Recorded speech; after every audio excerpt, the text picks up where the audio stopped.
Florida, baby. Whoa, that was loud, dude. Is that me or you? Dang, that was this you. is loud. No, I think that was you, bro. That's Because so I just looked loud. I'm looking at the levels there. Wow. Dude, we're kind of lit. Wow. Anyways, what's up, everybody? Welcome to the Better Together podcast. I am in Florida, baby. Better Together makes it to South Florida. Yes, sir. Boca. Back in Boca, baby. Dude, Yep. Let's go. I'm very excited about this podcast because I'm back with my good old, With a homie. my homie, my Dude, first. both my hands are full. Sorry. I Here, have I'll hold your coffee in one microphone. hand. Okay. If you guys didn't see That it, was so dope. we did the worst stab ever in history, or the best. We just created something new. That was no one's ever amazing. done that. Yeah, no yeah. one's ever done that. We were talking about that the other day. No one's ever done that handshake. No one has ever done this. Hold my mic. Hold my freaking mic. No one has ever done this combination of hip hop patty tat combination. First one ever I'm the first one ever to do that exact combination. in the world. Wow. We're making history on the Better Together Wow. podcast. And that's what we're about. Anyways, Is this usually how these things start? Just like so extremely stupid. yes. Yes, extremely stupid. Anyways, guys, as you guys know, it's good to do a podcast again. I haven't done a podcast. This is the first podcast of the new year. Of 2020, baby. 2021. Wow, 2021. Yeah. 2020 scarred us. That's why. 2020 is a cursed year. Dude, anyways, so let's get into this, man, because Yeah, let's do it. First off, I'm just excited, and also we have a dinner date later. Okay. Anyways, so I just want to Yeah, talk to you. we have a dinner date. Yeah, we do. Me, you, and your my wife. Yeah, and your wife. So Gabe, as I don't know, maybe someone who's watching this doesn't know who Gabe is. So Gabriel is a YouTuber, originally started on Vine. He is an actor. He is an entrepreneur, runs a clothing line, runs a coffee line, and you're just my best friend. And Thanks, so man. Appreciate it. I just, I'm very excited to have you on this. New Yeah. musician. Oh, dude, I effing suck That's as a new. friend. Oh, I'm come the worst on, friend bro. Come on, dude. Dude. You had one job. Dude, I'm sorry. You had one. I'm sorry. No, it's fine, dude. But- I appreciate all the love, man. So, yeah, I'm very excited to have you on this because you have gone through a new phase of your life, a new transition of your life that, yeah, man. unfortunately, some of us in LA had to deal with because we miss you, and but we're excited for you, and we're happy that you moved, and Thanks, bro. because Appreciate we it. want to see you happy, want to see you just better overall. Better apart. Yeah. What the? I want to talk about this because you've had a huge change in your life. You've moved from Los Angeles, California, where you basically, in a certain sense, really had your career. What? I said it again. Your career. It's for real. Yeah. You've had your career. You started your career. Obviously, you started in Florida. You started doing Vine in Florida, but you Yeah. really made it a career when you came out to Los Angeles. Mhm. And now you've had your time there. You've done what you've done, and now you're at a new stage of life, and you decided to move to Florida. And let's just get into it. Yeah, man. Why the change? Why the change? Oh, wow. A heavy hitter right from the start. I don't know. As Jess and I, as we were continuing to think of like life and our future and where we wanted to be and what, I guess specifically with like family down the line, we always had the idea like LA was temporary. We always had that in our head. And when thinking of family down the line and where we would want to end up and, just like raise kids and stuff like that, LA wasn't it. And we were thinking of different places. Like we had taken trips to Orange County and we were like, is Orange County it? But then we were like, oh, we're going to be pretty far away from our, people we know anyway. And then we're going to be really starting over there because we wouldn't know anyone. And then, I don't know, we were just different options were going through our head on what we wanted to do and, ended up being Florida. Yeah, but it's, I don't know. It's been so different than we initially thought. And like adjusting back to my hometown has been like so different. I don't know. I think I had all these expectations of like what life would be like here, and it's just been like a different experience. And funny enough, moving away from LA has made me realize, which is like so dumb of me to realize this now, but like how much I like love and appreciate, and how close I was to everyone in LA, like you, Bob, Warren, Chad, like all those people. So I don't know, man. That's the deal. What gives someone the guts or the confidence to change a drastic lifestyle? Like for you to just take your whole life and move somewhere else. Dude, I feel like it wasn't. It wasn't guts? It wasn't. You don't think it was guts? I think it was more gutsy for me to move to LA. Like I dropped out of school and just like went out there and did that. Like we're moving back here. Yeah. Housing was cheaper, so we could build a house and do that whole thing for way less than it would be in LA, and we're around family and stuff. Did you have a sense of peace of like coming back here?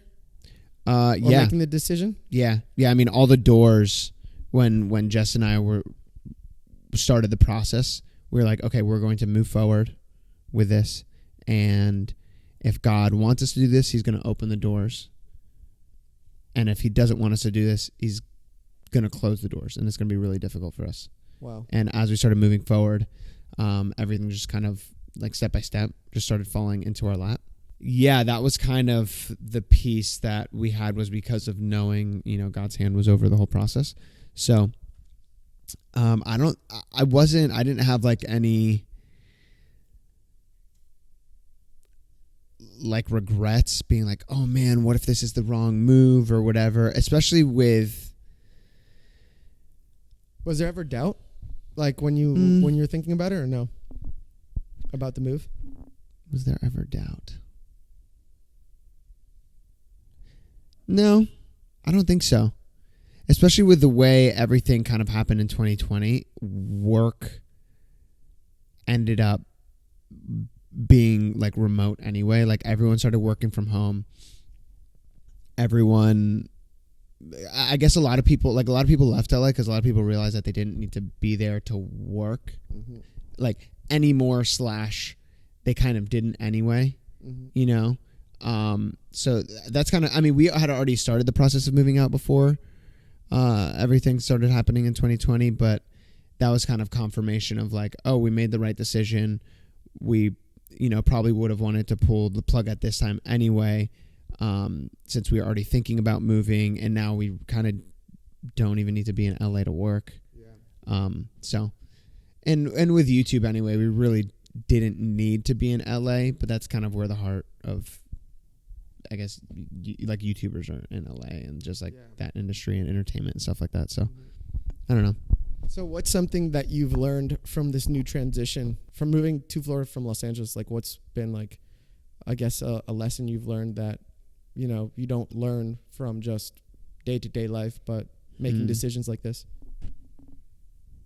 Oh my gosh. Sebastian. These questions. Sorry, bro. You're hitting me with like level 10 on every. Did I start too hard? Every single question. Sorry, bro. Sorry, I'm just interested. Dude, wait. What was the question again? What was something I've learned from this? Yeah, from this transition, because this isn't a day-to-day transition. Yeah. No, I think decision is don't, and I. No. Like having hope in the future is amazing, but I think having I think this is what I'm trying to say. Having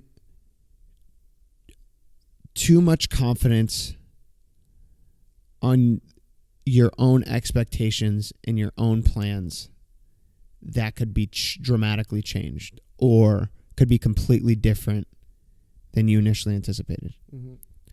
Like, I don't know what I thought it was going to be like moving back, but I kind of went through like this weird, like, and I feel like I'm still kind of going through it, like reacclimating back to Florida. I spent my whole adult life away from Florida. I'm 26 now, just back, and like there's so much life happened here without me, and things have changed, and it's like going in a time machine and coming back, and it's like, whoa, everyone grew up, dude.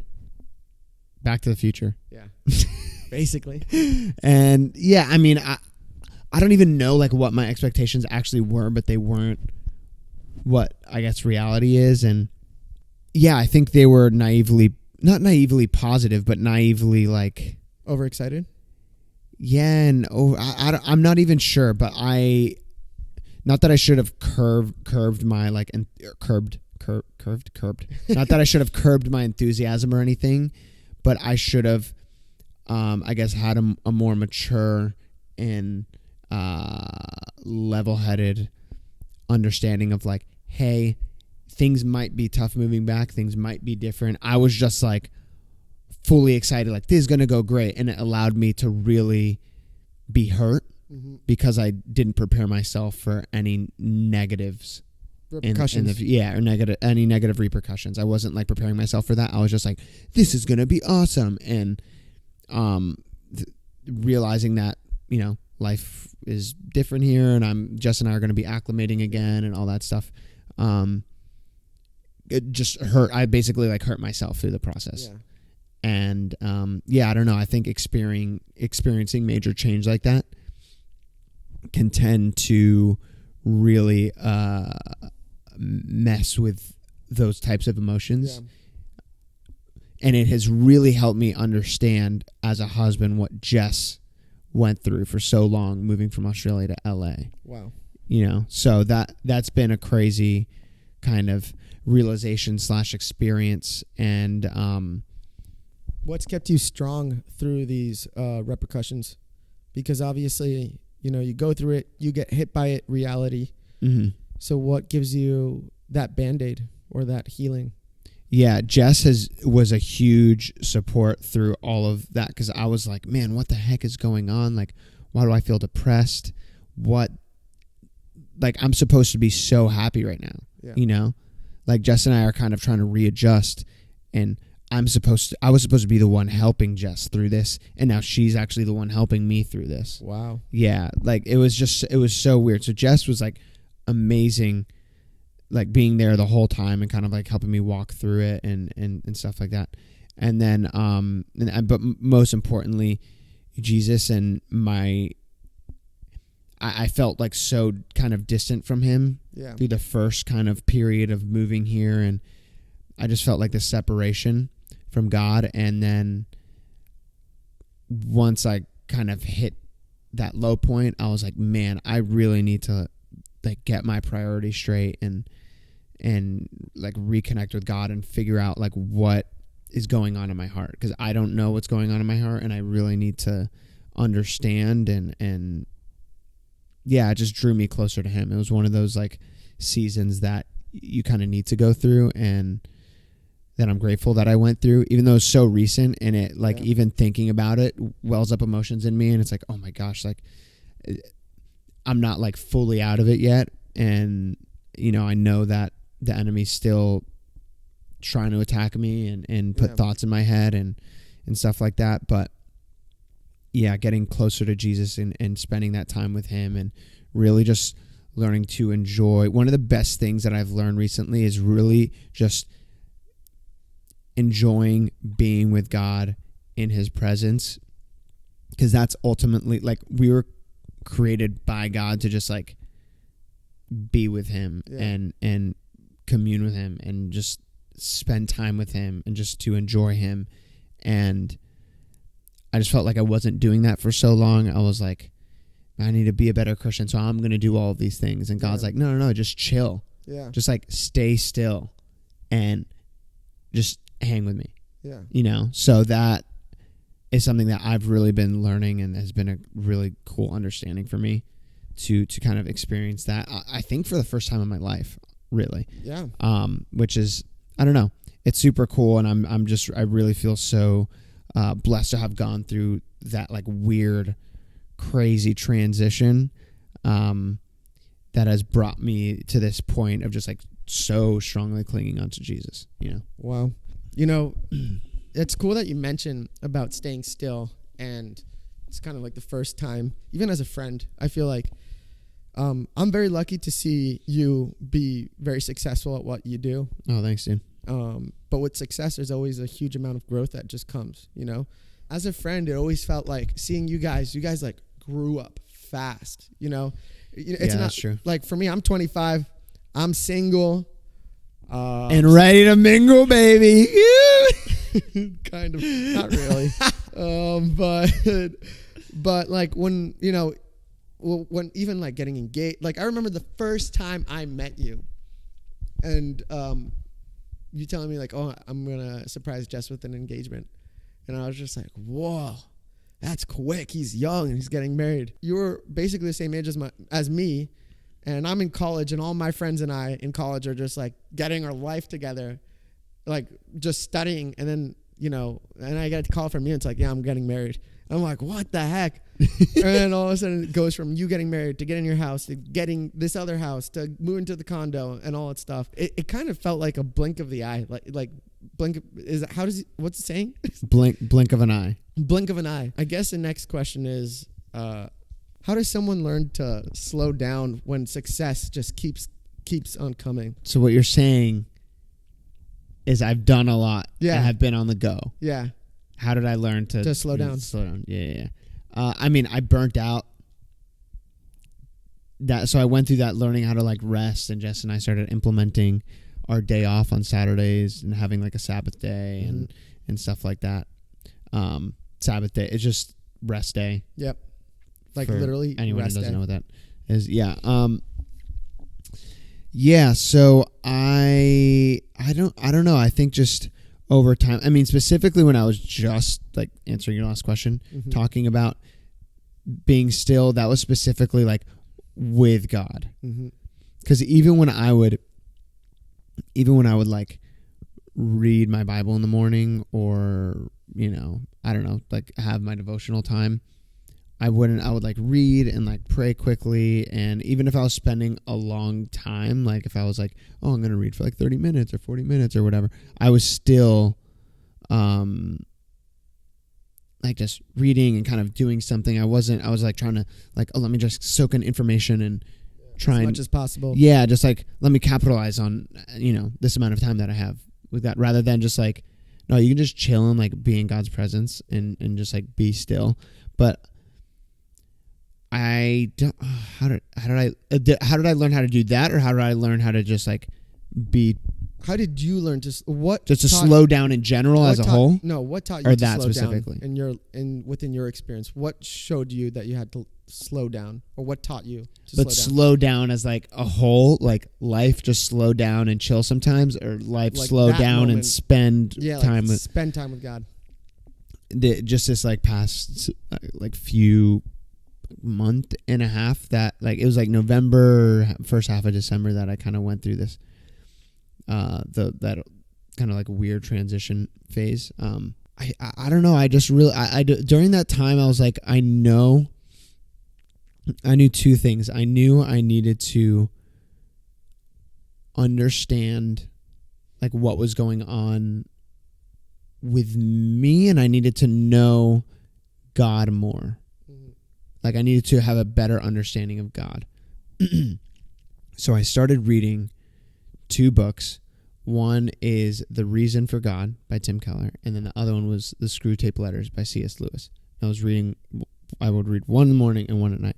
And the Screw Tape Letters helped me understand how it just like solidified the reality of Satan and what he is trying to do to me. Yeah. And that how real the spiritual world is, and that I was just like under attack. Constant. And then The Reasons for God helped me solidify the reality of God. So I needed to have the reality of God, but I also needed to have the reality of Satan and know like who the enemy was, and like what you're fighting against. Yeah, exactly what I'm fighting against, and kind of how to deal with that, because our world seems so physical, but the spiritual world is so much even more real than. So anyway, that happened, and through that process I kind of realized like, man, I really need to like cling on to God through this, and he's my rock and my foundation, etc.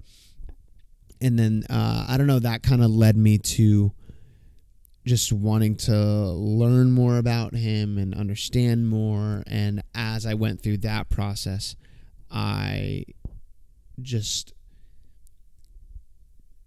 kind of came to, and I deal with like this not problem, but like one of my main things is like, man, what is the purpose of like all of this, and like why am I here, and whatever. It's just like this huge thing, and I'm like, okay, why did God create me? Like there's a bajillion more people on this planet. Like, what is there anything even special about me at all? Like, why am I even, like, what the heck? You know what I mean? Yeah. Like that is like just this like continual thought process of like there's 7 billion people. What can I do? Yeah. Like, why does God even care about me? Like, why do I need to be here? And just realizing like I wouldn't be here if God didn't want to create me. So like he made me, and the reason he specifically made human beings was to spend time with them and to be with them. Like he made Adam and Eve to just enjoy them, and he would walk through the Garden of Eden with them, and he would just like be with them, and like, oh my gosh, I'm not like being with God and like spending time with him and stuff like that. So it was kind of just like a learning process, and then applying what I learned, I think. Whoa, that's so crazy. That's cool. That's I really like that. that. Thanks, man. That's a great answer. So I wrote down my questions. Yeah. I'm going to read it right now. I feel like I'm in 5th grade asking a question. How's your, like I'm asking like a celebrity a question. I don't know why. Okay, I'm going to shut up. Okay. So how is your lifestyle as a YouTuber in a location where creators don't really have accessibility to other creators? You mean like here in Florida? Yeah. Dude, it's so weird. Mm-hmm. I didn't realize how, not like important it was, but how like helpful. Yeah. And like literally having people just to talk to about your work. Yeah. Than people who like get it and understand.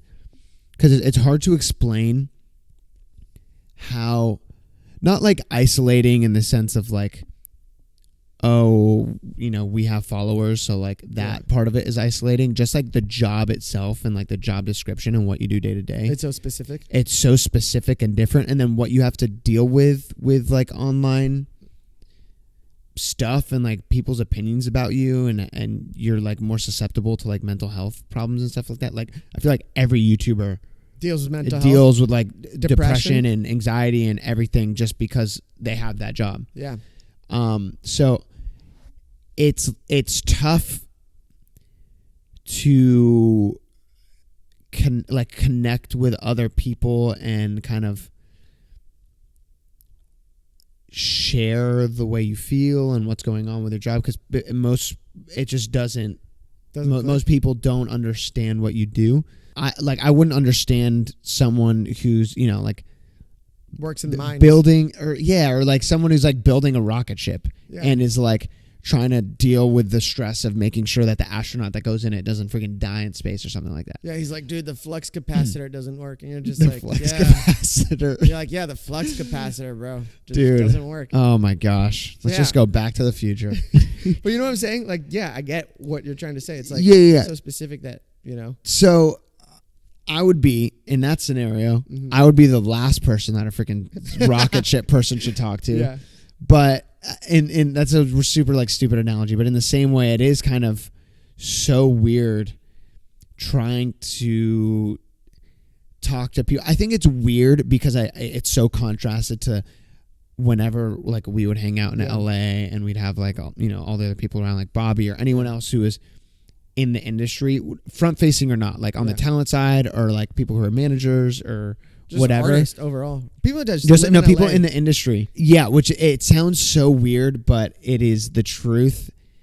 And I didn't even realize it until I came back here, and it was one of those things where I was like, man, I feel like anytime there's something that I would need advice on or issues or whatever, I couldn't just like hang out with someone and kind of like share that stuff. Yeah. You know, not that I'm in a friendship or something like that. I'm trying to like completely just like feed like my issues to them or whatever. But I think there's a give and take. You know, you do need to be poured into so you can pour out, and there's a a healthy balance there. But so how has this challenged your moving here? How has that challenged your creativity, and what benefits have you gotten from this challenge?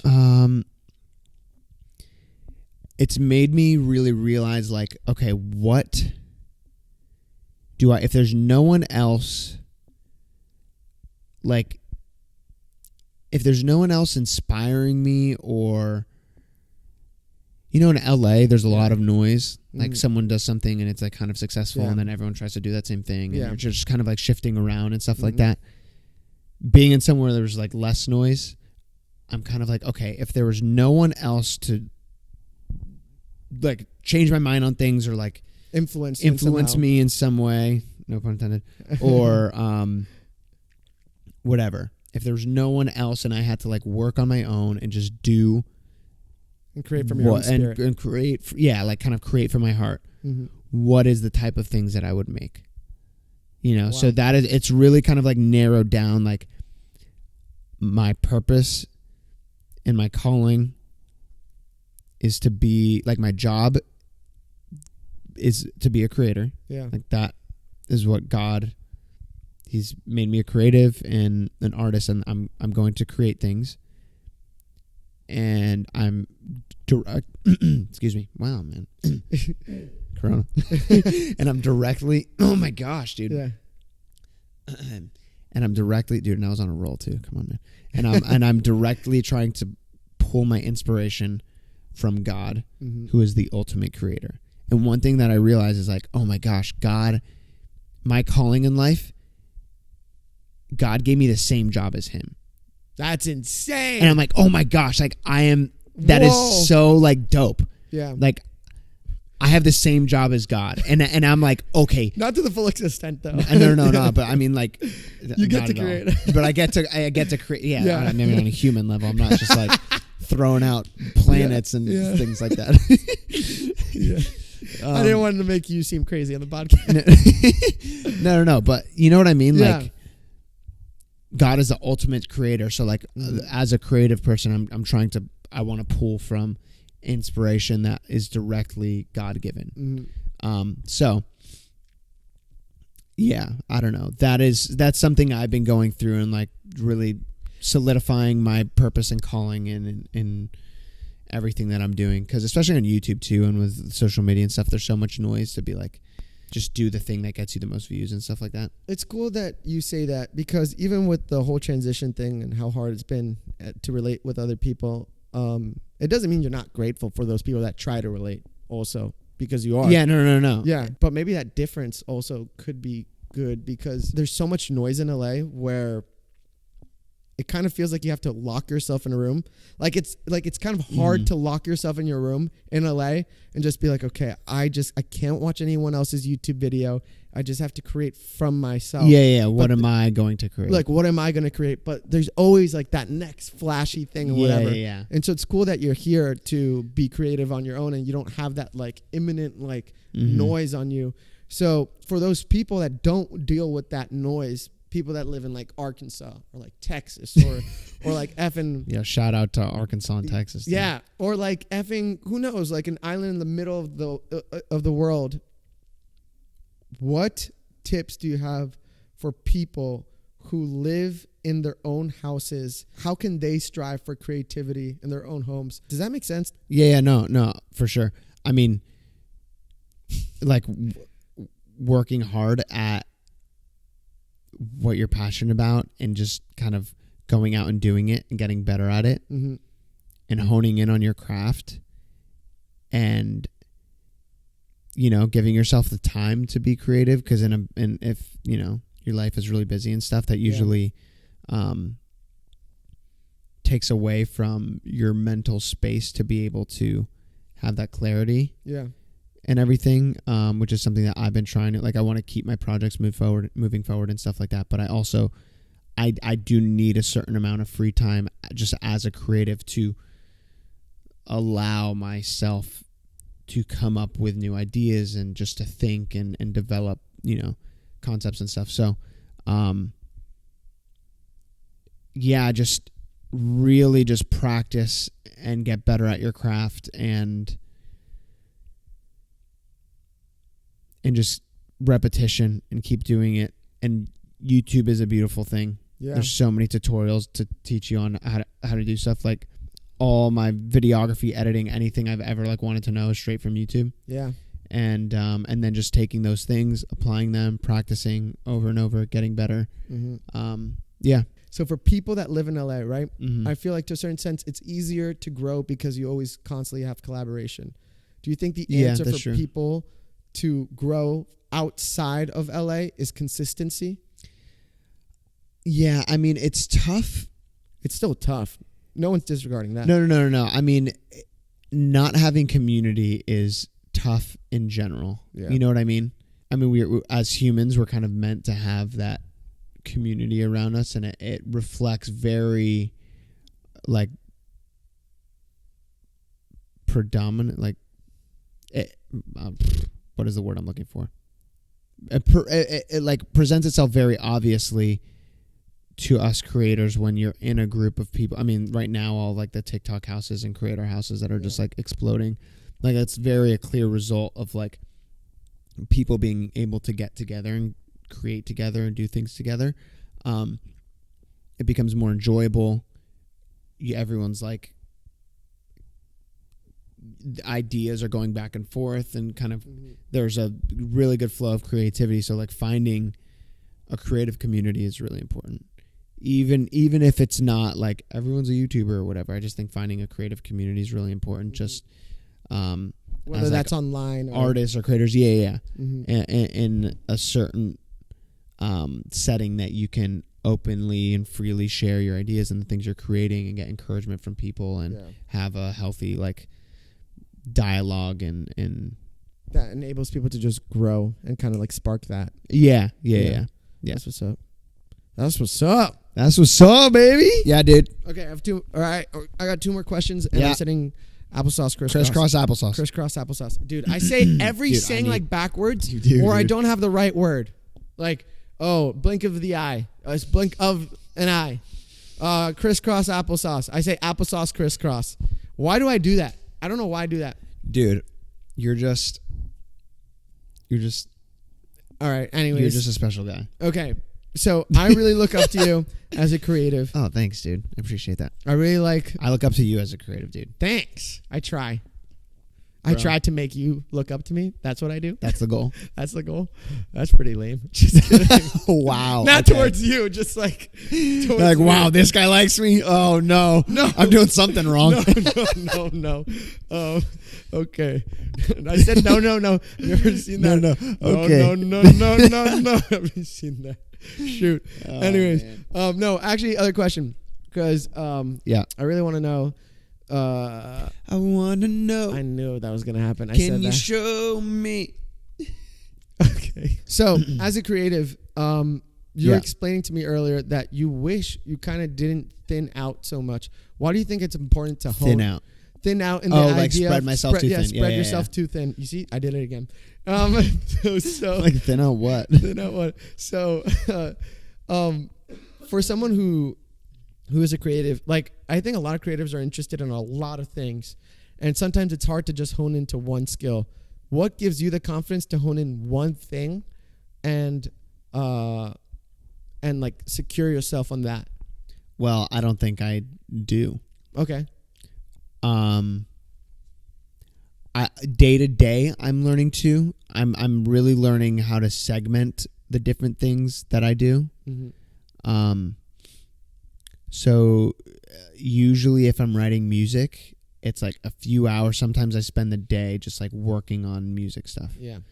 If I'm like working on my own video or vlog or whatever, I'm spending the day doing that thing, which is really tough because as your business starts growing, you have a lot more things to juggle, and then there's more noise business-wise, emails, text, stuff like that. So I've been really learning how to best like utilize my time. Jess and I have a really great assistant who's been working for us, so utilizing her to help me like manage that stuff, so I can kind of like spend my time focusing on like strictly on the creative side. And then when it comes to like meetings and stuff, because specifically for me, because I'm very like one track mind, when I focus on something, like I need to focus on that thing, and if there's any interruptions, it kind of it just messes it up, Yeah. and I can't. It's very hard for me to get back to it. So what I do is right now I keep messing with my week in different ways to see how I can best structure it, but I'm loading all my calls and meetings and stuff like that. Everything is on Thursday. Yeah. So Thursday is my day for just like calls, meetings, everything is on that day, and all the other days, the only thing that's really on the calendar is I go through like my emails and like any updates and stuff like that in the morning with my assistant. And then I don't check my emails for the rest of the day. And I hardly check my texts for the rest of the day until I'm done with work. And I focus on like what my project is that day. So what's important is scheduling your passion. Yeah, your interest. In a weird way, you kind of have to schedule out like what do I actually want to spend my time doing, and like make sure that that's scheduled in to make sure that you do those things. Because I could end up spending my time like so much time on email and texts and like wasting time floundering around, and then I end up getting so hard on myself like, man, I can't create as much as I want, and I can't do all these things, and I just need to like really prioritize those things. And what's funny is as a creator, specifically like with our job, I think the first thing that's the easiest thing to kind of like kick to the curb is actually making content. Yeah. Because it's like, oh no, this brand needs this thing, so I need to finish this thing for this brand deal, or this person needs these questions for this interview, that whatever. Oh, I need to finish these designs for this product that I'm working on, and it's like all these things that they're like good things that are urgent, and they end up being or they end up being like being put in your lap as a result of what you initially did, which was making content and growing your platform that way. So that has been a huge struggle for me, especially because I don't like letting people down, and that like really stresses me out if I let people down. But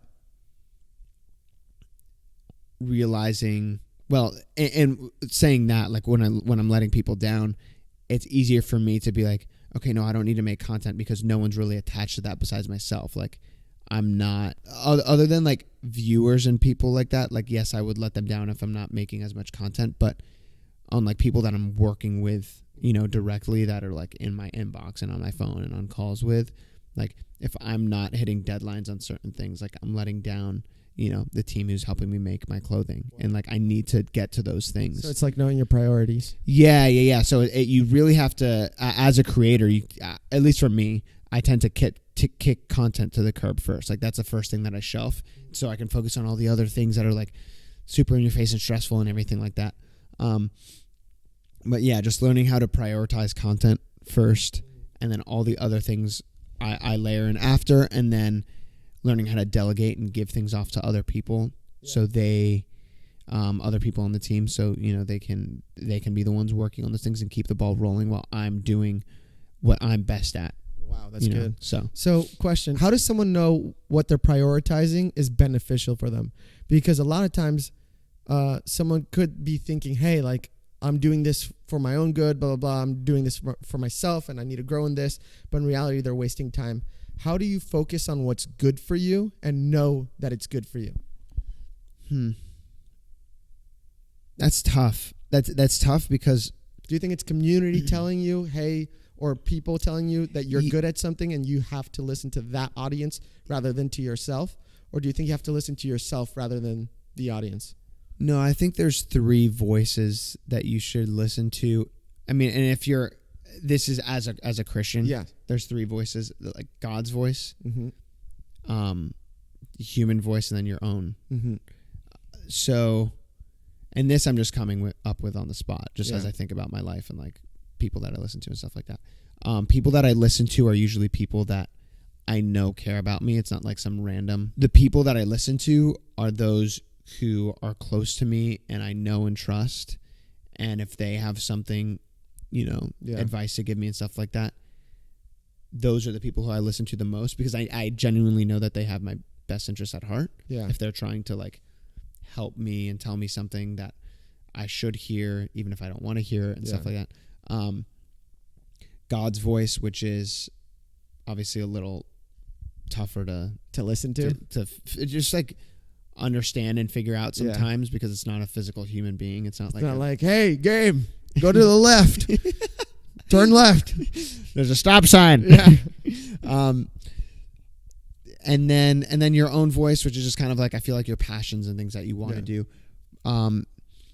So yeah, I mean, dude, what was the original question again? Like, I guess, how do you know what to prioritize? Yeah, I mean, you really have to. I think you have to have a certain level of self-awareness too, like a balance of all three. Yeah, because like sadly, I have seen, which it's a tough thing to say, but it is reality, that there will be people sometimes that so badly want something, but it's really not for them, and they'll like work hard at it and stuff. Well, yeah, I mean, I guess they'll work hard at it and stuff, but they're like clearly not cut out for that specific thing. Like they don't have the skill set and they don't have those talents. And it's not saying that they can't build on it. Yeah, but they would be so better suited for something else that they're kind of ignoring because they see the shiny, flashy thing over there that kind of they want more. Which tends to be the case with me. There's so many things that inspire me and stuff like that, and that's why we've had those conversations. Like I've needed to like hunker down and really know my lane and be like, no, like I need to stick to like what I know I'm good at and what I need to be doing, and not see all the little shiny flashing lights and try and chase those things around. So just like being self-aware in that sense, because I've kind of like gone through that myself. And then just making sure you have the right people speaking into your life and stuff. That's really good. That's very good. Thanks, bro. Appreciate it. Wowzers. I've learned a lot within this podcast. Have you grateful actually? for it. Yeah, 100%. Oh, thanks. Are you kidding me? Thanks for watching the podcast, everybody. Really appreciate it. Can't wait to edit this and share this with everybody. Also, there's Better Together merch down below. So yes. Please go buy it. Check it out. Wearing the beanie. Wearing the beanie, wearing everything. Let's get it. That's what's up. Yo. And I haven't done that in a while. I usually just do. But that's pretty much it. Thanks for watching the podcast. I cannot wait to eat. Oh my gosh, yeah. Is it time to go, babe? Not yet. What time is it? An hour? Oh my gosh. What the heck? All right. I guess we'll just talk on the podcast for another hour. Another hour? Imagine. It's like a 2-hour podcast. No, I'm done with this. Yeah, same with me. I'm over it. Same with me. Just kidding. I like podcasting. That's why I'm doing this. Please believe me. Please believe me. All right. Well, we'll talk to you guys soon. All right. Love you guys. Later.